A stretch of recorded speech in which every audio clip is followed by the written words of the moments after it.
My lovely people, good morning and welcome to God Loves You channel, the home of news.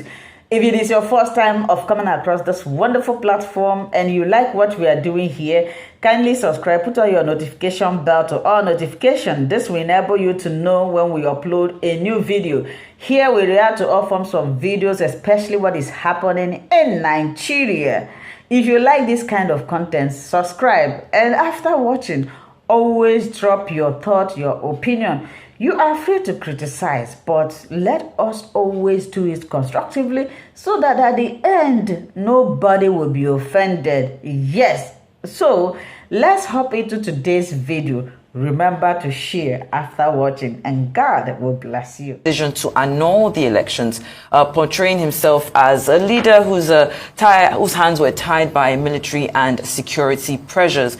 But many Nigerians are asking, why now? Why, after all these years, has he decided to make these admissions? Some believe it's a sincere attempt at setting the record straight, while others see it as an effort to reshape his legacy and seek some form of public absolution before history is finalized. What do you think his real motivation is? And does this revelation serve as any practical purpose in resolving Nigerians' governance issues today? Shay, it's my pleasure to be on. Good morning. Steve, it's my pleasure to be on with you. OG, good morning.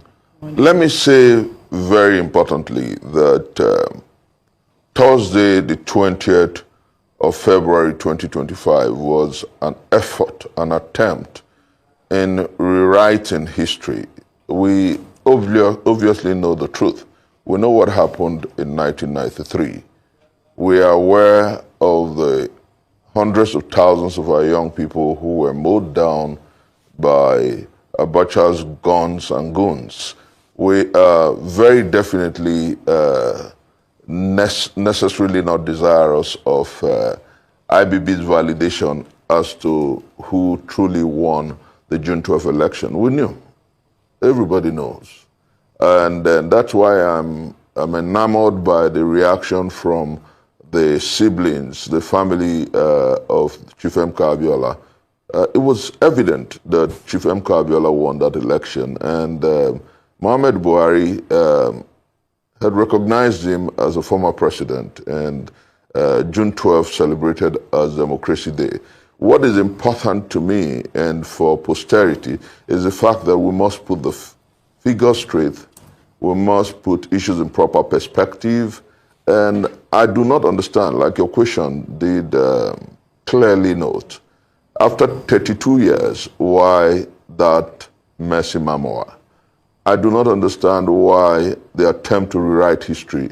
We're aware that General IBB was, as it were, he rose to the highest rank of his career. And as a general, you should commit yourself first to the defense of nation.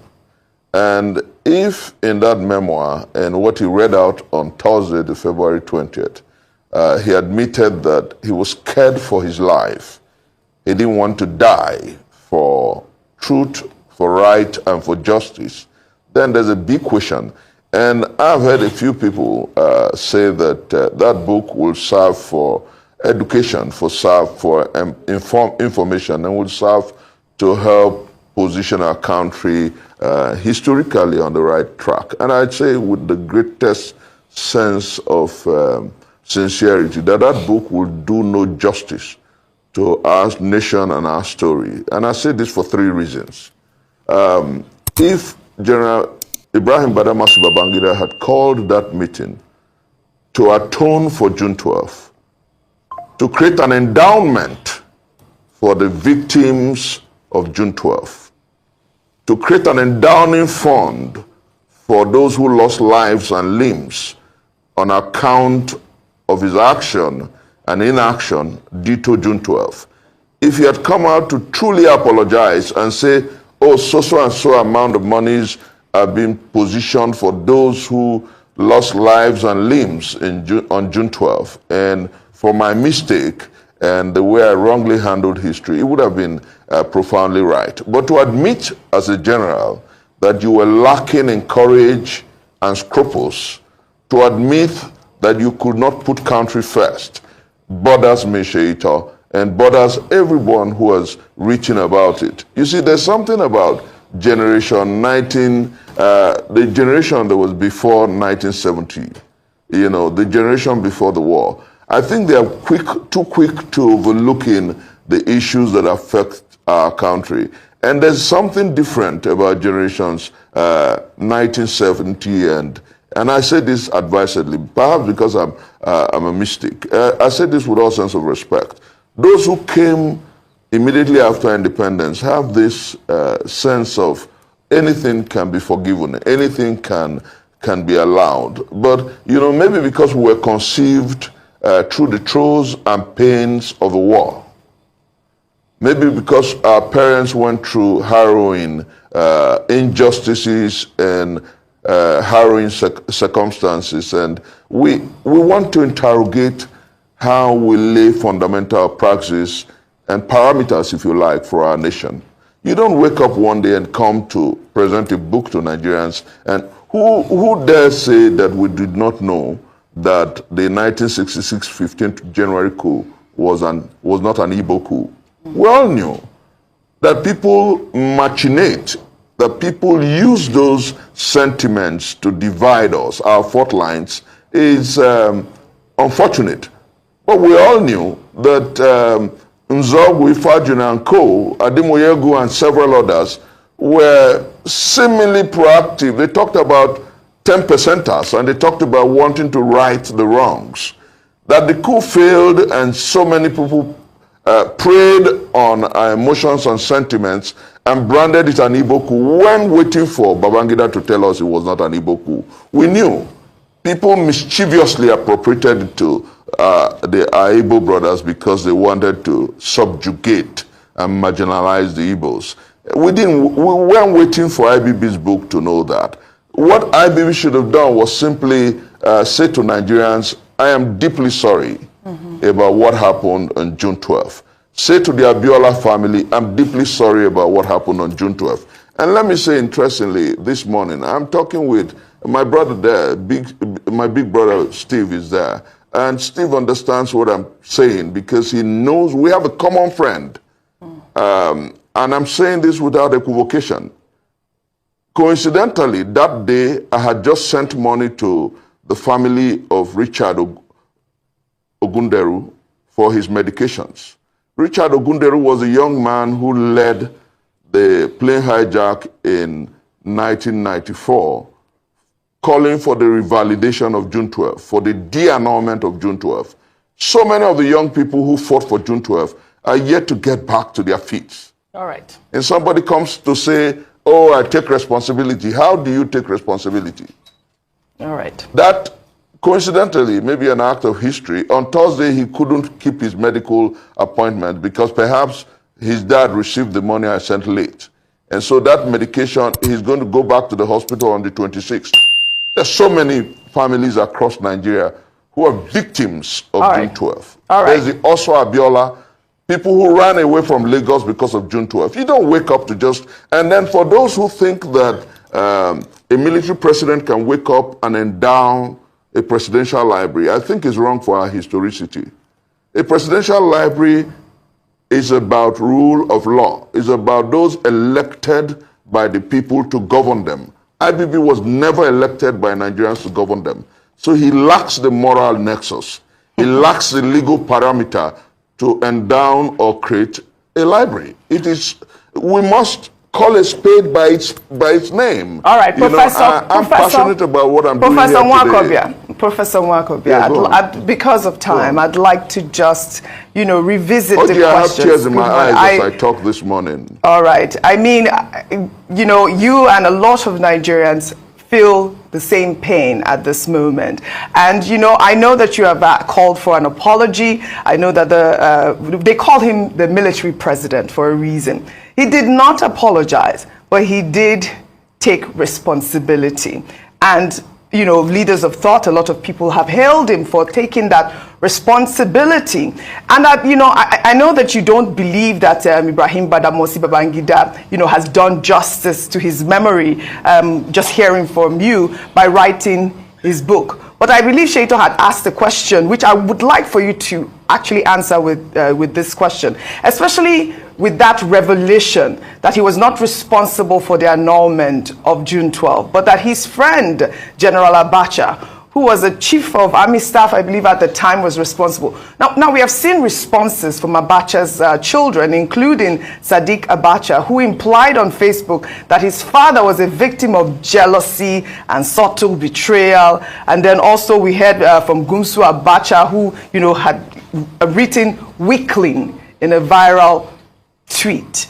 It was obviously a direct dig at IBB. I'd like your analysis on that particular revelation in that autobiography.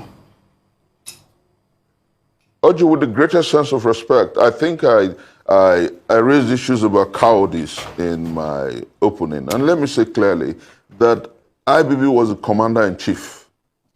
If he was uncomfortable with Abacha, he should have retired Abacha. To come after 32 years to blame Abacha for the annulment of June 12 is cowardice, absolutely. To come after 32 years to tell us that he was under pressure I don't know those who advised him. I don't know why they got him to this foxfire. Let me say without equivocation and without mincing words that that was a terrible effort in image making. Those who got him to push responsibility to a dead man. Abacha is not here to explain what truly happened. And ask yourself, in that address where he told Nigerians that he had annulled June 12, he could have simply retired Abacha and nothing would have happened. So it was about his unwillingness to sacrifice himself for nation. It was his unwillingness to put country first. And there is nothing in that statement and in that book. Oji had spent the past 48 hours glancing through from page to page. That was why I started with the first point that got my Igbo brothers. When looking for somebody to tell us that the 1966 January 15th coup was not an Igbo coup, when looking for IBB to tell us that, we always knew that. And those who have preyed on that issue have been fair by half, have been smart by half. We know the truth about our country, and we know that the time has come for us to collectively call a spade by its name. And Oji, it is very important going forward as a nation that we call out IBB and its people. We'll call IBB and those who attended that event. Some have called it the charade, but I think that it was a meeting of individuals of the same tendencies and sentiments to tell us that it doesn't really matter how history judges them. Because, like I said, I must repeat, there is no such balance as military president. And you cannot endow a presidential library. It is to tell Nigerians that military purchase and coups is okay. And a president is, as it were, is supposed to have been elected by the people. So if you want to endow a presidential library, you must be democratically elected by the people. So we don't have a problem with Obasanjo's presidential library. If Buhari wakes up tomorrow to endow a presidential library, it is not wrong, it's not against the law because he was elected by the people in 2015. But right. IBB was never elected. IBB was never elected. So we must wake up to the urgency and the reality of now. We must, as a nation, learn to put issues properly, put the beams and the pegs in the proper place. Save and except that is done, we'll be dealing great hardship and injustice to posterity. You cannot have a military president endow a library. That's to say that impunity is right. That's to say that anybody can just wake up tomorrow and sack the parliament and throw away our constitution and after 20 years endow a library. We must put issues in proper perspective. All right, Chris, thanks so much. Let me first thank you for drawing attention to the plight of that young man, Richard Ogunderu, who was the leader of the movement for the advancement of democracy as at that time that you referred to. I hope that he survives it. But his story, like that of the other three gentlemen friends of his, Richard, I don't have money. Let me say, Steve, I'm not interrupting. I don't have money, but if you call Daddy, he will tell you that time and again, almost on a weekly basis, I send money for the upkeep of that young. No, that's fine, and Chris. I support for his medicals. I'm just saying that his story is part of why we tell can't us stories forget about June 12th. Without thinking about those people. Absolutely. But let's move on, Chris, to the question. We really don't have time. I guess this will be the last question for you. You used an important word, atonement, which you said was missing in all that General Babangida did at that book launch and fundraising that day. I would like to add the word healing to it. And in doing that is to ask you what your thoughts are as to the rich guest list and the amount of money raised for the purpose that you have now described. It might even be considered as illegitimate. So when you see absolutely an array of people who ought to be worried about the sort of submissions that will come from a book from a man like General Babangida, but turn the occasion to that of humor and sarcasm, including IBB getting a Yoruba man, a former vice president, and an in-law to the Great Awolowo clan as the book reviewer. Do you think that what all this says to you is that General Babangida has again succeeded in playing everybody, in being true to his cognomen of Maradona?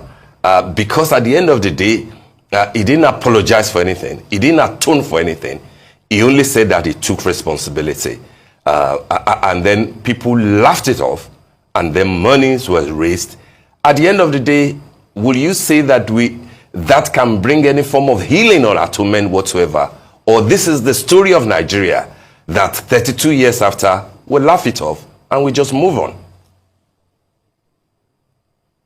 Steve, with tears in my eyes, let me say that two major individuals in that event broke my heart deeply. Our immediate past vice president is someone who I defer to greatly, and he calls me affectionately Junior. And I bled, and I had a bile of anger when I saw him reviewing a book that, and that's why I said, Steve, that generation post-1990, if you don't have an advisor from generation post-1970, you go get one. There's something about those people. We think about putting the square pegs in square holes and doing things right. If I were called upon by my Bon, the former vice president, Yemi Oshibajo, to advise, I would say don't review that book because it won't heal no wounds. I talked about atonement. Steve, at the Korodu Road, General Abacha's goons and guns mowed down over 100 people. Nobody has asked about their families. Those who came to Abuja to launch that book and gave IBB about 17 billion are grossly lacking in conscience and emotions. And I say this without equivocation, but we can fix our country. Our country will get better. The point is that we must, as a people, call a spade by its name. Let us not romanticize this situation. It's just, like you noted, jokes, sarcasm, and laughter. And then the second person whose presence there broke my heart, but I reread his speech, was President Olusegun Obasanjo, the man I call my dad. He broke my heart, but looking at his speech, he raised fundamental issues, and he told IBB in clear terms that his book was going to raise a lot of questions, and it's raising a lot of questions. You see, I want to say clearly here that the journey to nationhood, my late father said something. I'm working on a book, The Sayings of My Dad. And he told me something. He said, to move a nation forward, you must create pillars of reference and monuments of deterrence. There is nothing in what happened on the 20th of February to show that IBB was truly remorseful, penitent, and was ready to atone. People can't come to Transcorp in Abuja to raise 17 billion for a man whose actions led to the death of hundreds of persons directly, thousands of persons indirectly, and a nation. The reason we still have flawed elections in our historicity was because nothing happened to the man who annulled the freest and the fairest election in our historicity. The reason we have court jesters and praise singers everywhere is because Nigerians salute anybody who can throw darts at them. But I know the difference between greed and satisfaction. I know the difference between greed and the ability to appreciate what life has thrown at you. Unfortunately, so many people do not understand that for us to fix this country and make Nigeria great again, we must draw proper lines, we must draw great margins, we must teach posterity the way to go. And I want to say clearly before my countrymen that an IBB library, presidential library, is an anathema, and it will not teach Nigerians the rule of law. It will not teach Nigerians the way to go. And I also want it on record that Abiola's family that have come out to say that they are not satisfied is not the only family. There are families that lost lives and limbs. And merely coming to say you take responsibility is not enough to satiate the pain that they're going through. And I have friends. I was involved in the protestation against the annulment of June 12th. As a young man, closing out I was just about 21, we're all detained, we're harassed, we're harangued. And somebody just wakes up in the twilight of his life, comes to tell us that, oh, I take responsibility. What are you taking responsibility for? For the deaths? For those who